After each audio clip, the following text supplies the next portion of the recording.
विषय थे इस कार्यक्रम के, एक बाबा जी थे हमारे गंगन महाशय जी, उनकी स्मृति में वैदिक यज्ञशाला का जो है शिलान्यास और प्रधान जी की जो वैवाहिक वर्षगांठ 50वीं पूरी हुई, तो हम सभी शुभकामनाएं देते हैं। आशीर्वाद तो मैं नहीं दे सकता बालक को, लेकिन शुभकामनाएं तो दे सकते हैं। तो बहुत बहुत धन्यवाद। बड़ी ही प्रसन्नता से कार्यक्रम यज्ञ का संपन्न हुआ।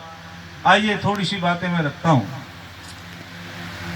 हमारे आचार्य जी बता रहे थे, सत्येंद्र पाल आर्य जी, महाशय बाबा गंगन महाशय जी के विषय में कि बड़े शांत स्वभाव के व्यक्ति थे। जब हम भी उनके पास आते थे तो हमको एक बात बताते थे कि जिनके घरों में यज्ञ होता है उनके घरों में कोई कमी नहीं होती, और बच्चों को संस्कारों की शिक्षा देते थे और कहते थे कि स्वामी दयानंद का ऋण हमारे ऊपर है। यदि स्वामी दयानंद ना होते तो हमें भी पता ना होता कि वेद और यज्ञ क्या है। ऐसे आर्य समाज के वैदिक सिद्धांतों से ओतप्रोत ये आपका सौभाग्य है कि तुम ऐसी पिता की संतान है, क्योंकि जिसके माता पिता जिसको आचार्य अच्छे मिल जाते हैं, मातृमान पितृमान आचार्यमान पुरुषो वेद, अर्थात जिसको माता पिता आचार्य सुयोग्य मिल जाते हैं, उस संतान का अहोभाग्य होता है, याद रखना। क्योंकि माता पिता आचार्य का मिलना ये बड़े सौभाग्य की बात होती है। आपने कभी कभी ऐसे अपवाद भी देखे होंगे कि जिनके पिता बहुत शराबी हैं, सारी संपत्ति बेच दी, लेकिन उनके बच्चे जो है अपनी मेहनत परिश्रम से संस्कारित होकर के उन्होंने परमपिता परमात्मा की कृपा से वे जो है बच जाते हैं उस दुर्गुण से, दुर्व्यसन से। लेकिन कभी कभी ऐसा होता है कि अनुवृत्ति पुत्र होता है और वो जो है अपने पिता की अच्छाइयों को आगे बढ़ाता है, लेकिन हमने ऐसे भी परिवार देखे हैं कि पिता एक समय पीता है, पुत्र दोनों समय पीता है, कि पिताजी से मैं ज्यादा उन्नति करूंगा शराब आदि में। तो ये ईश्वर की बड़ी कृपा होती है जिसके माता पिता आचार्य सुयोग्य संस्कारवान मिल जाते हैं। आइए, महाशय गंगन जी का जीवन याजिक जीवन रहा, तो मैं उसी परिप्रेक्ष्य में एक मंत्र आपकी सेवा में रखता हूं। अधिक समय न लेते हुए आपकी सेवा में एक मंत्र, और उसके बाद में आगामी कार्यक्रम आचार्य जी के माध्यम से होगा। ये बड़ी सुंदर बात है कि जहां सारा परिवार, समस्त परिवार आर्य होता है, जिनके पिता की विचारधारा भी और उनके बच्चों की विचारधारा भी ऐसी होती है। मैं तो चौथी पीढ़ी देख रहा हूं। बाबा गंगन महाशय जी आर्य विचारों से उत्प्रोत, उनके सुपुत्र, चारों सुपुत्र आर्य विचार धाराओं से उत्प्रोत, और उनके पुत्र भी, अरुण हो चाहे गौरव हो, और चाहे सुमित हो, अंकित हो, चाहे मेरी बहन डॉक्टर उमा हो, और जो भाई हैं उनके मैं नाम नहीं जानता, जो बाबूराम जी के पुत्र हैं, बच्चे हैं, सारे के सारे उसी विचारधाराओं से ओतप्रोत हैं। लेकिन और भी चौथी पीढ़ी देख रहे हैं, शौर्य आदि गुरुकुल में पढ़ रहे हैं, और हमारे सुमित की बेटी शायद गुरुकुल में पढ़ रही है। तो ये बड़ी खुशी की बात है जो इस पीढ़ी, चौथी पीढ़ी में भी यही संस्कार आ रहे हैं। इससे खुशी की बात और कोई नहीं हो सकती। हमें प्रेरणा लेनी चाहिए ऐसे परिवारों से। तो आइए, मैं आपके बीच में एक मंत्र रखता हूं। पूर्णा द्रवी प्रापते सुपूर्णा पूर्णापते वसने विकृणा वा ईश मूर्धम सत्य करतो। क्या गजब की बात कही गई। मंत्र कहता है पूर्णा द्रवी प्रापते। प्रधान जी, जब यजमान, द्रवी कहते एक शब्द आता है सुरवा, चम्मच, जब यजमान सुरवा में, और अभी बहुत अच्छा कार्यक्रम 3 दिन का रखा जो वास्तविक कार्य समाज के लिए समर्पित हैं। मैं निवेदन करता हूं, स्वागत करता हूं अजय वकील साहब का, जो बहुत ही श्रद्धा से इन्होंने कार्यक्रम रखा। जोरदार ताली स्वागत करेंगे हम सभी। पूर्णा द्रवी प्रापते, अर्थात इसमें एक शब्द आता है सुरवा। यजमान जब सुरवा को भर के यज्ञवेदी में डालता है, पूर्ण करके डालता है, तो कुछ लोग जो पदार्थ विद्या को नहीं जानते हुए कहते हैं, अरे ये आर्य समाजी जितने घी को फूकते हैं, इतने घी को खाएं तो बड़ा अच्छा है, लेकिन ऋषि दयानंद के पास पहुंचना पड़ेगा। स्वामी दयानंद कहते हैं कि उन लोगों को पता नहीं पदार्थ विद्या का, यदि उनको पदार्थ विद्या का पता हो तो वे ऐसी बातें ना करें, क्योंकि किसी भी, जितने भी पदार्थ संसार के अंदर है, किसी का विनाश नहीं होता। याद रखना, यदि पतीले में 1 गिलास पानी हम चढ़ा देते हैं और वो पानी जो है उसके नीचे अग्नि जला देते हैं तो वो पानी भाप के रूप में चला जाता है। 1 गिलास पानी को यदि हम कहीं छिड़काव करें तो वो कम एरिया को घेरेगा, यदि वही भाप बन करके जब आकाश मंडल में चला जाता है तो हजारों गुणे एरिया को ज्यादा घेरता है। याद रखना, जब हम यज्ञवेदी में घी सामग्री साकल्य पदार्थ डालते हैं इसका नाश नहीं होता। जैसे जल का रूप परिवर्तित भाप हो जाता है ऐसे साकल्य पदार्थ घृत आदि का वो रूप बदल जाता है, हवि के रूप में सारे वातावरण को शुद्ध कर देता है। तो जो भी हम इसमें सुरवा भर के यजमान डालता है तो वो खाली नहीं आता। आगे क्या कहा, सुपूर्णा पूर्णापते वसने विकृणा, अर्थात वो पूर्ण होकर के हजारों गुना बढ़ा करके यजमान को वापिस आ जाता है और वो जो है सारे वातावरण को, सारे देवताओं को तृप्त कर देता है। ऐसा हमारा विज्ञान है। इस विज्ञान को यदि हम समझेंगे तो यज्ञ हमको निश्चय से ही करना चाहिए। आगे बहुत सुंदर बात कही, इसमें एक बात आई, सत्य करतो। सत्य करतो कहते हैं, मंत्र की पूरी व्याख्या नहीं में करने का क्योंकि समय के अंतर्गत अपनी बात करनी है। सत्य करतो कहते हैं, यहाँ करतो कहते हैं ज्ञान पूर्वक किया हुआ कर्म, अर्थात यदि जो कर्म है वो बेहद ज्ञान पूर्वक किया हुआ कर्म है। इसमें सारा ज्ञान विज्ञान है, इसमें कोई अंध परंपरा नहीं है। और यहाँ सत्य करतो व्यापार को भी कहा गया है। अच्छा, व्यापार की क्या परिभाषा है डॉक्टर साहब? व्यापार की परिभाषा होती है जिसमें घाटा ना हो, लाभ ही लाभ हो। अरे जैसे किसान बीज बोता है, एक दाना बोता है, और यदि बाल पे एक दाना लगे कोई खेती करेगा? आर्य जी कोई खेती नहीं करेगा। यदि एक ही दाना बाल पे लगे कोई खेती नहीं करेगा। हर व्यक्ति लाभ के लिए कार्य करता है। तो ठीक जैसे किसान दाना बोता है और उस दाने पे हजारों, उस बाल पे, एक दाने की बाल पे हजारों दाने लग जाते हैं, लाभ होता है। ठीक उसी प्रकार से जब यजमान श्रद्धा पूर्वक आहुति प्रदान करता है तो हजारों गुना बढ़ करके हमको वापिस आ जाता है। इसलिए यज्ञ से लाभ ही होता है, कोई घाटा नहीं है। मैं आगे बढ़ता हूँ। कहते हैं कि एक बार महर्षि याज्ञ महाराजा जनक की सभा में अनेक विद्वान थे और महाराजा जनक बड़े याजिक थे, यज्ञों में बड़ी श्रद्धा रखते थे। यज्ञ को समझो, यज्ञ क्या है? तो महर्षि याज्ञवल्क्य से पूछा गया, अश्वल ने पूछा, गार्गी ने पूछा ब्रह्म क्या है? अश्वल ने पूछा कि यज्ञ में कितने प्रकार के मंत्र बोले जाते हैं? तो महर्षि याज्ञवल्क्य उसको उपाधि मिली थी। आचार्य सुरेंद्र जी बड़े विद्वान हैं और बड़े बड़े याग कराते हैं, चारों वेदों के यज्ञ कराते हैं। खंडरिया निवासी तो बहुत अध्ययनशील व्यक्ति हैं आचार्य सुरेंद्र जी। तो उन्होंने कहा कि यज्ञ में कितने प्रकार के मंत्र बोले जाते हैं? अश्वल पूछता है। तो महर्षि याज्ञवल्क्य जो है उसकी उपाधि थी, जिसका वस्त्र ही यज्ञ हो गया था। 12 वर्षों तक तप करके ब्राह्मण ग्रंथ की रचना की थी, ऐसे वैज्ञानिक ऋषि याज्ञवल्क्य थे। तो याज्ञवल्क्य ने कहा 3 प्रकार के मंत्र बोले जाते हैं। बोले कौन कौन से मंत्र बोले जाते हैं? उन्होंने कहा पुरोनुवाक्या, याज्ञा, सस्या। बोले जरा खोल के बताओ ऋषिवर। अश्वल ने कहा, उन्होंने कहा पुरोनुवाक्या उन मंत्रों को कहा जाता है जो अग्निहोत्र से पहले आरंभ में बोले जाते हैं। ईश्वर स्तुति, प्रार्थना, उपासना और शांति प्रकरण के मंत्र बोले जाते हैं। तो अश्वल ने वहां शंका कर दी, प्रधान जी। अश्वल ने कहा जिन मंत्रों से आहुति नहीं पड़ती उनको क्या फायदा होगा बोलने से? तो क्या गजब का उत्तर देते हैं। वास्तविक यज्ञ एक बहुत बड़ा विज्ञान है। तो महर्षि याज्ञवल्क्य कहते हैं कि सुनो अश्वल, जिस प्रकार से किसान बीज बोने से पहले अपने खेत को पलेवा आदि करके, जुताई आदि पाटा लगा करके बीज बोने योग्य बना लेता है, ठीक इसी प्रकार से यजमान अग्निहोत्र करने से पहले अपनी हृदय रूपी भूमि को तैयार कर लेता है यज्ञ के लिए। अपनी हृदय रूपी भूमि को तैयार कर लेता है यज्ञ के लिए।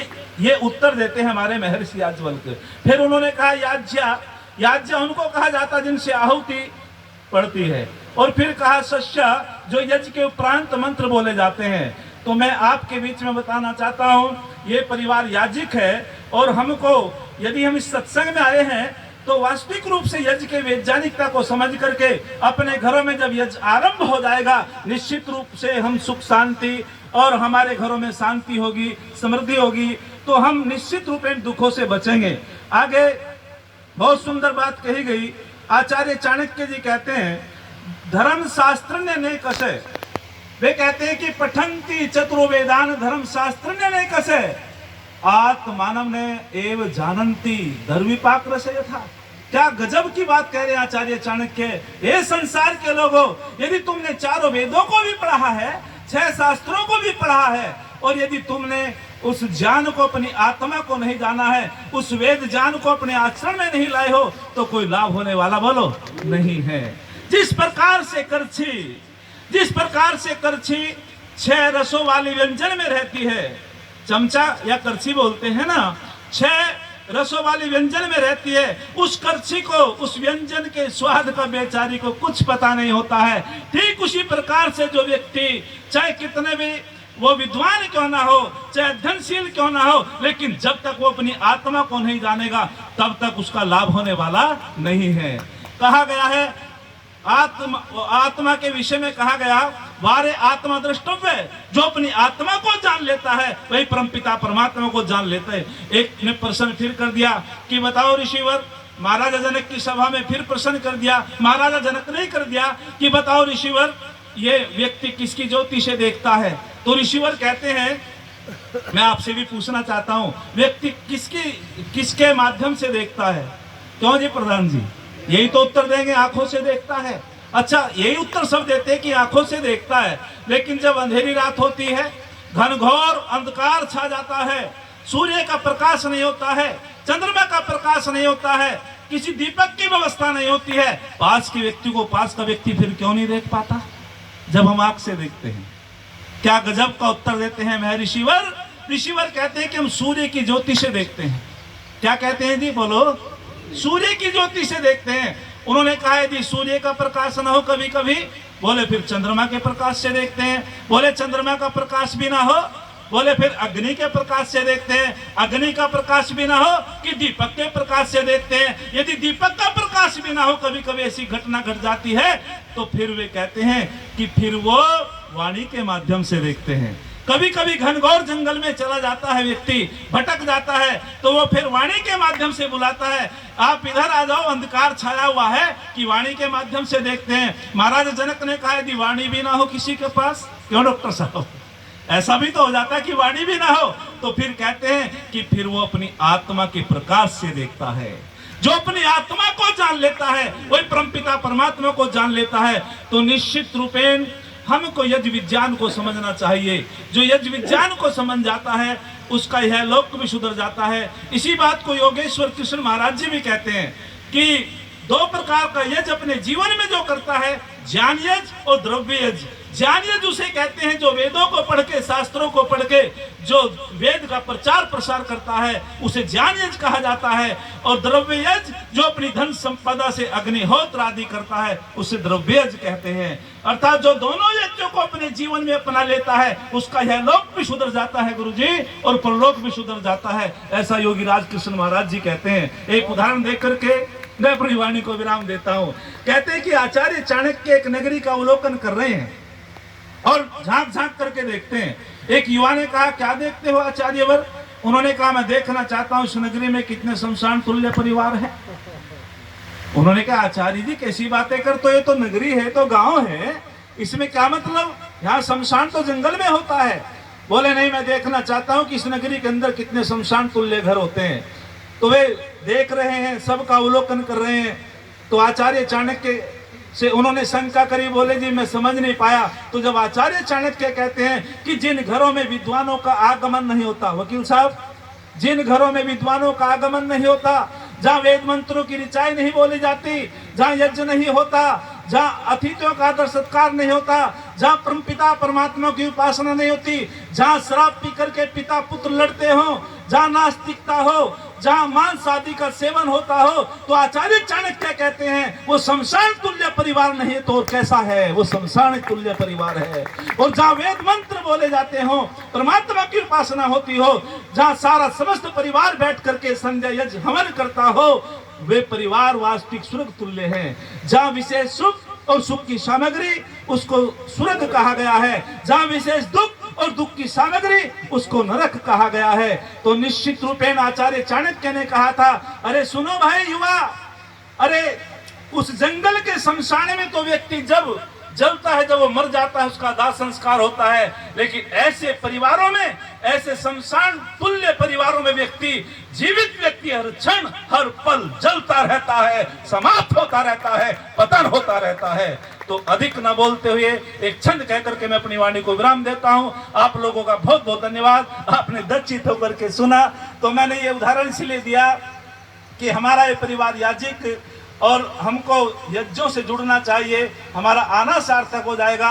और जो आज प्रधान जी की ये जो वैवाहिक वर्षगांठ का हमने यज्ञ के माध्यम से एक बहुत अच्छी शुभकामनाएं दी है, ये तो वास्तविक पत्नी और पति का अर्थ बता करके अपनी वाणी को विराम देता हूँ। पत्नी किसे कहते हैं? जो वास्तविक रूप से अपने पति को पतित रास्ते से हटा करके धर्म के रास्ते पे लगा देती हो, उसका नाम पत्नी होता है।